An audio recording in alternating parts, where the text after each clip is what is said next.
وزیر اعلیٰ بلوچستان سرفراز بگٹی نے بجٹ اجلاس کے بعد میڈیا سے گفتگو کی۔ وزیر اعلیٰ بلوچستان کا میڈیا سے بات چیت کرتے ہوئے کہنا تھا کہ بلوچستان کے آئندہ مالی سال 2024 تا 25 کا بجٹ پیش کر دیا گیا۔ بلوچستان کے آئندہ مالی سال کے بجٹ کا کل حجم 930 ارب سے زائد ہے۔ تمام اتحادیوں کا شکریہ ادا کرتا ہوں۔ بجٹ میں تعلیم کو پہلی اور صحت کو دوسری ترجیح دی گئی ہے۔ بلوچستان کا پہلا بجٹ ہے جو سرپلس میں پیش کیا گیا ہے۔ بلوچستان کے درپیش چیلنجز سے واقف ہیں۔ 220 ارب روپے میں بلوچستان کو ترقی دینا ممکن نہیں ہے۔ ترقیاتی بجٹ 230 ارب روپے میں سب کو مطمئن کرنا ممکن نہیں ہے۔ وزیر اعلیٰ بلوچستان کا مزید کہنا تھا کہ 1 جولائی سے ہماری گڈ گورننس کا امتحان شروع ہوگا۔ ترقیاتی منصوبوں پر فنڈز کا 70% خرچ کرنا ٹارگیٹ رکھا گیا ہے۔ پولیس لیویز ہمارے فورسز ہیں، ان کی تنخواہیں اور دیگر صوبوں کے برابر لانے کے لیے اقدامات کر رہے ہیں۔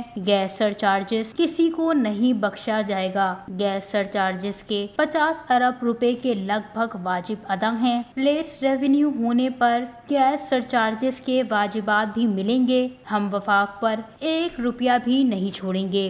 وش نیوز، کوئٹہ، بلوچستان۔